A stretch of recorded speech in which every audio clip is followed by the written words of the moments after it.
بسم اللہ الرحمن الرحیم۔ السلام علیکم۔ چینل خوفناک رات میں آپ سب کو خوش آمدید کہتے ہیں۔ امید ہے کہ آپ ہمارے چینل کی سٹوریز کو پسند کرتے ہوں گے اور لائک بھی کرتے ہوں گے، تو پلیز مزید سٹوریز شروع کرنے سے پہلے آپ سے ریکویسٹ ہے کہ میرے چینل کو سبسکرائب کر کے بیل آئیکن کو ضرور پریس کریں تاکہ نئی آنے والی ہماری جو سٹوریز ہیں ان کا نوٹیفیکیشن آپ کو ایزیلی مل سکے۔ آئیے بڑھتے ہیں اپنی سٹوریز کی طرف۔ پہلی سٹوری ہمیں سینڈ کی ہے بھاولپور سے طلحہ نے۔ طلحہ کہتے ہیں کہ یہ سٹوری ان کے نانا ابو نے سنائی تھی۔ ان کے نانا ابو کہتے ہیں کہ ان کے بہنوئی ایک آفس میں کام کرتے تھے، اور یہ وہ دور تھا جب پاکستان نیا نیا بنا تھا، تو وہ ایک آفس میں کام کرتے تھے اور ان کا روزانہ صبح وہ بس سے جاتے تھے اپنے آفس، اور شام کے ٹائم ان کا ایک دوست سائیکل پر ان کو گھر ڈراپ کر دیتا تھا۔ کئی سالوں سے یہ سلسلہ چلا آ رہا تھا کہ صبح کے ٹائم وہ خود سے جاتے تھے اور شام کے ٹائم جب چھٹی ہوتی تھی تو ان کا ایک دوست اسی سائڈ پہ آتا تھا، وہ انہیں اپنی سائیکل پہ بٹھا کے راستے میں ڈراپ کر کے خود آگے نکل جاتا تھا۔ ان کا سلسلہ بہت اچھا چل رہا تھا اور راستے میں وہ کچھ گپیاں لگاتے ہوئے اپنے دوست کے ساتھ گھر پہنچ جاتے تھے۔ ایک روز ایسا ہوا کہ موسم کافی خراب تھا اور بارش بھی ہو رہی تھی۔ ان کا دوست جو تھا وہ اچانک سے آفس نہیں آیا۔ وہ بعد میں پتہ چلا کہ وہ بیمار ہے اور وہ آج آفس نہیں آ سکا۔ آج جو ان کے بہنوئی تھے نانا ابو کے، وہ بالکل تنہا تھے اور واپسی کے لیے انہیں کوئی بھی ایسی کنوینس نہیں مل رہی تھی، کیونکہ آج ٹانگا اور رکشہ بھی کوئی ان کو نظر نہیں آ رہا تھا۔ بارش کی وجہ سے اندھیرا کافی چھا گیا ہوا تھا اور وہ کسی بھی ان کو کنوینس نہیں تھی۔ وہ دور دور تک بس کا کوئی نشان نہیں تھا۔ وہ کافی دیر کھڑے رہے، بارش کے اندر بھیگتے رہے۔ اس کے بعد انہوں نے سوچا کہ میں تھوڑا سا پیدل چلتا ہوں اور اس کے بعد اگلے سٹاپ تک جا کے شاید مجھے بس مل جائے۔ جب وہ چلتے ہوئے جا رہے تھے تو بجلی کی چمک میں ان کو نظر آیا کہ دور ایک لڑکی شاید بس کے انتظار میں کھڑی تھی۔ نانا ابو کے بہنوئی نے سوچا کہ شاید یہ بھی میری طرح ہے، کوئی بھٹکی ہوئی ہے اور اس کو بھی نہیں مل رہا، تو چلو میں اس کے پاس کھڑا ہو جاتا ہوں اور ہو سکتا ہے یہی سٹاپ بھی ہو۔ یہ سوچ کر وہ جا کر ادھر کھڑے ہو گئے جہاں پہ وہ لڑکی کھڑی تھی، اس سے کچھ فاصلے پہ وہ بھی کھڑے ہو گئے۔ وہ لڑکی کی طرف انہوں نے غور نہیں کیا کیونکہ کافی اندھیرا ہو گیا ہوا تھا، بس بادلوں کی گرج چمک جاری تھی۔ بہت حیران تھے کہ لڑکیاں تو ایسے موسم میں بہت ڈرتی ہیں، تو یہ کیسی لڑکی ہے کہ یہ اتنے کانفیڈنس سے کھڑی تھی، اور اس نے بالکل وائٹ ڈریس پہنا ہوا تھا۔ تو اس چیز کا انہوں نے خیال نہیں کیا کہ یہ کیوں یہاں پر اس طرح سے تنہائی میں اکیلی جوان لڑکی کھڑی ہے۔ بہرحال وہ کھڑے رہے، کافی دیر گزر گئی، وہاں پر بھی بس کوئی نہیں ہے، تو انہوں نے سوچا کہ میں اس لڑکی سے کہتا ہوں کہ چلو آؤ کہیں اور چلتے ہیں اور دوسری جگہ پہ جا کے بس سٹاپ پہ یا کہیں اور کنوینس ڈھونڈ لیتے ہیں۔ آج بارش کی وجہ سے کوئی ان کو موٹر سائیکل والا یا کوئی سائیکل والا بھی وہاں سے گزرتا ہوا، کوئی اسکوٹر والا، اس زمانے میں اسکوٹر ہوا کرتے تھے، کوئی ان کو نظر نہیں آ رہا تھا۔ انہوں نے یہ سوچا کہ میں اس لڑکی سے کہتا ہوں کہ میں تو یہاں سے جا رہا ہوں اور پیدل چلتا ہوا یہ میرا کوشش ہے کہ میں آگے نکل جاؤں، شاید مجھے آگے جا کے کوئی بھی ایسی چیز مل جائے، تو اس لڑکی سے میں پوچھتا ہوں کہ اگر وہ بھی میرے ساتھ چلنا چاہے۔ یہ سوچ کر وہ اس لڑکی کے تھوڑے سے قریب گئے اور انہوں نے اس کو مخاطب کیا کہ سنیے۔ جب انہوں نے یہ بات کہی تو اس لڑکی نے ان کی طرف پلٹ کر دیکھا۔ اب تک وہ لڑکی دوسری طرف منہ کیے ہوئے کھڑی تھی۔ جیسے اس لڑکی نے ان کی طرف پلٹ کے دیکھا تو ان کے ایک دم سے بجلی چمکی اور وہ چلاتے ہوئے چیختے ہوئے وہاں سے بھاگے۔ بعد میں انہوں نے بتایا کہ جب اس لڑکی نے میری طرف پلٹ کر دیکھا تو اس کے جو بال تھے وہ تو بہت گھنے اور لمبے سے تھے اور اس نے وائٹ ڈریس پہنا تھا، لیکن جب اس نے میری طرف پلٹی ہے تو اس کی جو چہرہ تھا وہاں پر صرف 2 آنکھیں اور کھوپڑی نما چہرہ تھا اس کا، اس میں گھڑے 2 نظر آ رہے تھے ناک کے، اور اس کے علاوہ کچھ نظر نہیں آ رہا تھا۔ تو میں یہ دیکھ کر میں چیختا ہوا میں وہاں سے بھاگا۔ جب وہ وہاں سے بھاگے اور آگے جا کر وہ گر کر بے ہوش ہو گئے، ان کو کوئی پتہ نہیں چلا کہ وہ کب تک وہاں پر گرے رہے۔ جب انہیں ہوش آیا تو وہ روڈ کی سائڈ پہ ایک دکان کے اندر ان کو لٹایا گیا تھا اور کافی لوگ ان کے ارد گرد جمع تھے اور بارش بند ہو چکی تھی۔ وہ لوگ ان سے کہہ رہے تھے کہ آپ ہمیں صبح کے ٹائم وہاں پر پڑے ہوئے ہمیں نظر آئے ہیں، بارش کے بعد بند ہونے کے بعد ہم لوگ جب باہر نکلے ہیں اپنے کاموں سے تو ہم نے آپ کو یہاں پر گرے ہوئے دیکھا۔ پہلے ہم نے سمجھا کہ شاید کوئی شرابی ہے یا کوئی ایسا بندہ ہے جو کہ نشہ کر کے یہاں پر گرا ہوا ہے، تو ہم نے آپ کو ہاتھ لگانا مناسب نہ سمجھا، مگر بعد میں انسانی ہمدردی کے تحت ہم آپ کو اٹھا کر یہاں پر لے آئے۔ آپ کو بہت تیز بخار ہے اور ہم نے ڈاکٹر صاحب کو بھی بلایا جو آپ کا علاج کریں گے۔ اس کے بعد ڈاکٹر صاحب نے ان کو دوائی بھی دی، تو ان کے اندر تھوڑی سی ہمت آئی تو انہوں نے اپنے گھر کے ایڈریس دیے کہ مجھے اس گھر پر یہاں تک اس پتے تک پہنچا دیا جائے، کیونکہ میرے پاس کوئی ایسی ذریعہ نہیں جیسے میں گھر پہنچوں، اور نہ ہی کوئی گھر پر ایسا ہے کہ جو آ کر مجھے لے جائے گا۔ ان کو ان لوگوں نے ہی ان کے گھر تک پہنچایا اور ان کے گھر والوں کو تمام ان کی رات کی جو داستان تھی وہ سنائی کہ کیسے وہاں پر گرے ہوئے پڑے، ان کو گرے پڑے ملے تھے اور انہوں نے ان کو اٹھا کے تو ایک دکان میں لے گئے اور وہیں پر ساری رات بے ہوش پڑے رہے۔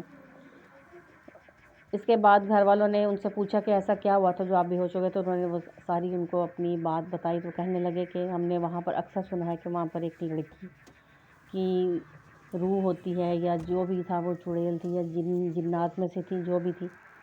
انہوں نے کہا کہ آئندہ آپ جب بھی ایسا کچھ ہو تو آپ اللہ کا ذکر کیا کرو، آیت الکرسی پڑھ کے اپنے اوپر پھونکا کریں اور پھر آپ سفر کے لیے نکلا کریں۔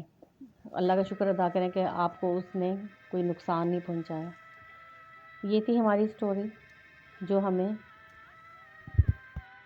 طلحہ نے سینڈ کی ہے۔ بہت شکریہ طلحہ آپ کا، آپ نے ہمارے چینل کو سپورٹ کیا اور ہمارے ساتھ اپنی سٹوری شیئر کی ہے۔ دوسری سٹوری کی طرف ہم بڑھتے ہیں، اور یہ سٹوری ہمیں سینڈ کی ہے سیما نے کراچی سے۔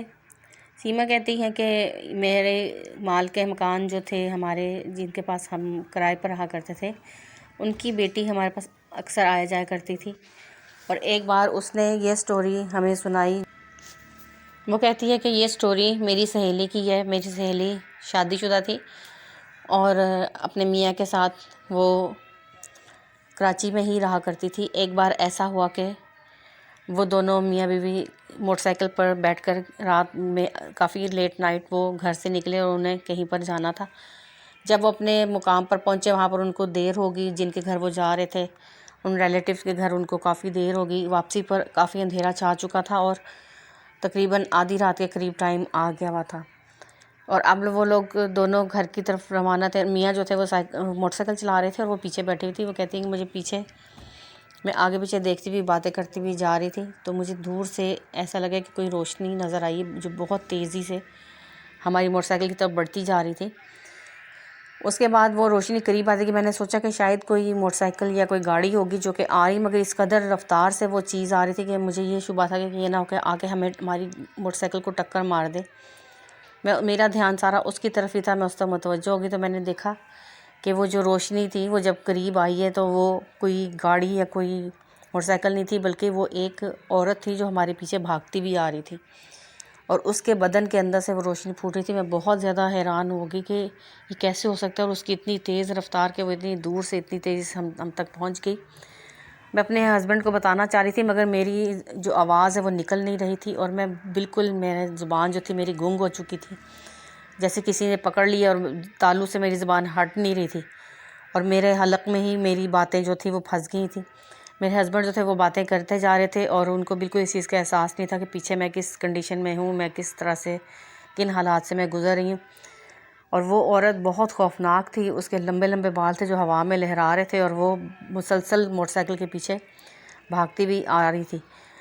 بہت مشکل سے میرے منہ سے یہ حلق سے آواز نکلی کہ تیز چلاؤ، تیز چلاؤ۔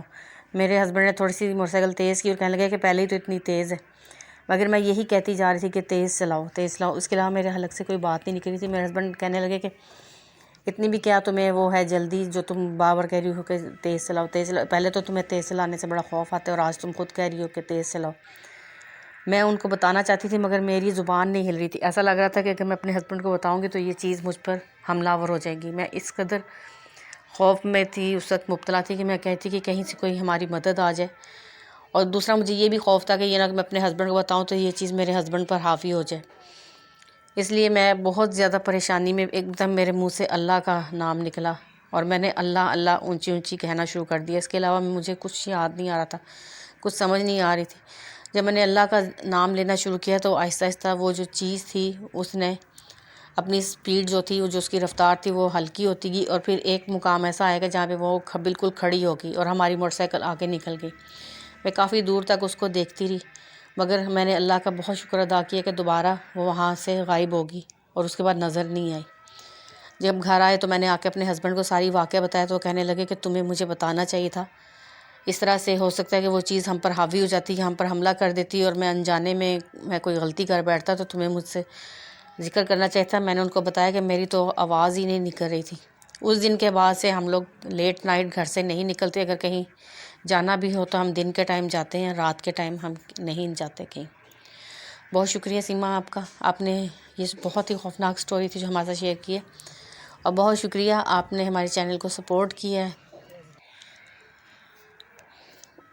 اب ہم بڑھتے ہیں تیسری سٹوری کی طرف. ایک چھوٹی سی سٹوری ہے جو کہ ہمیں بھیجی ہے اوکاڑا سے ناصر نے.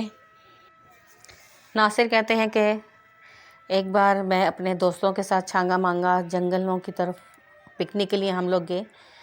تو وہ روڈ جو ہے وہ تقریباً جنگل کے دونوں سائڈ پہ جنگل ہیں اور درمیان میں سے روڈ گزرتی. بہت ہی خوبصورت نظارہ ہے یہ دن کے ٹائم کا. ہم لوگ وہاں پر پکنک کے لیے گئے تھے، اور چونکہ وہاں پر پارک بھی ہے تو ہم وہ پارک میں چلے گئے. ہمیں معلوم ہی نہ ہوا ٹائم کا، اور محسوس نہ ہوا کہ ہم نے بہت دیر ہو گئی ہے اور ہمیں گھر کی طرف چلنا چاہیے. ہم لوگ اتنے مصروف تھے، حالانکہ پارک چھوٹا سا ہے مگر وہاں پر ہمیں بہت زیادہ مزہ آ رہا تھا، اور ہمارا دل نہیں چاہ رہا تھا کہ ہم وہاں سے واپس آئیں. ہم نے ٹرین میں بھی سیر کی. اس کے علاوہ وہاں پر جھولنے والا پل ہے جس کے اوپر ہم بار بار آ رہے جا رہے تھے، اور ہم نے بوٹنگ بھی کی. یہ سب کرتے ہوئے کچھ ٹائم کا اندازہ نہ ہوا. اس کے بعد جب ہم نے دیکھا تو مغرب قریب آ رہی تھی اور پارک کا ٹائم بھی ختم ہو رہا تھا. ہم لوگ جلدی جلدی سے ہم نے اپنے سامان باندھا اور وہاں سے نکل کر ہم جا کر قریبی جنگل میں بیٹھ گئے. ادھر چٹائی وغیرہ بچھا کر ہم بیٹھ گئے کیونکہ ہمارا دل ابھی گھر جانے کو نہیں چاہ رہا تھا. اسی طرح کرتے ہوئے وہیں پر ہمیں مغرب ہوگی اور تقریباً سورج ڈوب چکا تھا. تو ہم نے پھر سوچا کہ اب یہاں سے اٹھنا چاہیے کیونکہ کافی دیر ہو گئی، یہ نہ کہ کوئی کیڑا مکوڑا ایسا نکل آئے اور ہمیں کاٹ لے. یہ سوچ کر ہم لوگ اپنی چیزیں سمیٹنے لگے کہ میرے ایک ساتھی نے کہا کہ میری جو وہ ہے گھڑی ہے وہ میں ادھر گاڑی میں بھول آیا ہوں، تو میں اپنی گھڑی لے کر آتا ہوں کیونکہ ٹائم وغیرہ دیکھنے کے لیے. اب تو اندھیرا ہو گیا تو میری گھڑی، اس کی گھڑی کے اندر وہ روشن ہونے والے ڈائل جو تھے اس کے اندر روشن ہونے والے کچھ ایسے لگے ہوئے تھے موتی وغیرہ. تو کہنے لگا کہ وہ اس ٹائم پہ چمک رہے گے تو ہمیں ٹائم کا پتہ چل جائے گا. اس وقت ہمارے پاس موبائلز بھی نہیں ہوتے تھے. تو ہم لوگ اس باقی چیزیں سمیٹ لے گئے اور وہ جا کر اپنی گاڑی سے گھڑی لینے چلا گیا. حالانکہ ہم اس کو واضح دیتے رہے کہ ابھی ہم جا رہے ہیں گاڑی کے اندر، ابھی تم کیوں جا رہے، تم ادھر آ جاؤ واپس. مگر جاننے اس کو کیا سوجی ہوئی تھی، وہ گاڑی کی طرف چل پڑا. جیسے ہی وہ گاڑی کے قریب پہنچا وہ چلاتا ہوا ہماری طرف بھاگا اور کہنے لگا بھاگو بھاگو. اب ہمیں سمجھ نہیں آ رہی تھی کہ ہم گاڑی کی طرف بھاگیں یا ہم جنگل کی طرف بھاگیں. مگر بہرحال اس کی آواز سن کر ہم لوگ اس کی طرف دیکھنے لگے کھڑے ہو کر. وہ چلاتا ہوا آ رہا تھا، ہمارے قریب سے گزر کر آگے بھاگ گیا. ہم لوگ اس کے پیچھے بھاگے اور اس کو پوچھنے لگے کہ کہاں جا رہے ہو کہاں جا رہے ہو، اور وہ تھا کہ جنگل کے اندر والی سائڈ کی طرف بھاگتا جا رہا تھا. بالآخر ہم نے اس کو پکڑا اور اس کو پوچھا کہ کیا مسئلہ ہے تمہارا، کیا ہو گیا. وہ کہنے لگا کہ وہاں پر کوئی ہے، وہاں پر کوئی ہے، کوئی بہت ہی خوفناک چیز وہاں پر کھڑی ہے. ہم لوگوں نے اس سے پوچھا کہ کیا چیز دیکھی ہے تم نے، مگر وہ کچھ بھی نہیں کہہ رہا تھا اور ہکلاتا جا رہا تھا کہ وہاں پر کوئی ہے. ہم لوگوں نے اس کو پکڑا اور ہم نے سمجھا کہ شاید اندھیرے میں کوئی چیز دیکھ کے ڈر گیا، کچھ ایسا اس کو شبہ ہو گیا ہوگا، کوئی ایسی کوئی بہلاوا ہو گیا ہوگا اس کو جو یہ اس طرح سے بات کر رہا ہے. ہم لوگ اس کو پکڑ کر گاڑی کی طرف لے کر آئے اور ہم وہاں پر کچھ بھی نہیں تھا.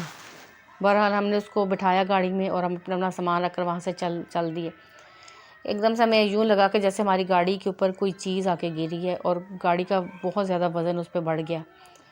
ہم لوگ بہت مشکل سے گاڑی چل رہی تھی. ڈرائیور جو تھا وہ بہت زیادہ گھبرایا ہوا تھا اور کہہ رہا تھا کہ گاڑی کے اوپر بہت زیادہ دباؤ ہے، گاڑی بہت مشکل سے چل رہی ہے. اتنے میں ہمیں سامنے سے ایک اور گاڑی آتی ہوئی نظر آئی. اس کی لائٹس کی روشنی جو تھی سیدھی ہم پر پڑ رہی تھی، تو ایک دم سے یوں لگا کہ کوئی چیز نیچے گری ہے. ہم لوگوں نے پیچھے مڑ کے دیکھا تو وہ کوئی عورت تھی جو نیچے گری. ہم نے ایک دم ڈرائیور سے کہا کہ گاڑی کو تیز کر دو. جب اس نے گاڑی کو تیز کر دیا تو اب ہمیں پیچھے سے چیخوں کی اور چلانے کی آوازیں آتی. ہم نے پیچھے مڑ کے دیکھا تو وہ عورت بھاگتی ہوئی گاڑی کے پیچھے آ رہی تھی. ہم نے ڈرائیور سے رفتار بڑھانے کے لیے، وہ جتنی رفتار تیز کرتا تھا وہ عورت اتنی ہی اپنی رفتار کو تیز کر لیتی تھی. بالآخر ہم لوگوں نے اونچی آواز میں آیت الکرسی پڑھنا شروع کر دی اور گاڑی کے اندر بھی ہم نے تلاوت کی کیسٹ رکھی ہوئی تھی وہ ہم نے چلا دی. جب ہم نے آیت الکرسی پڑھتے گئے تو آہستہ آہستہ وہ عورت جو تھی وہ ہم سے دور ہوتی گئی اور پھر وہ بالکل غائب ہو گئی. اور ہم نے اللہ کا بہت شکر ادا کیا کہ اللہ تعالیٰ نے ہمیں اس بلا سے محفوظ رکھا. جانے وہ کیا چیز تھی.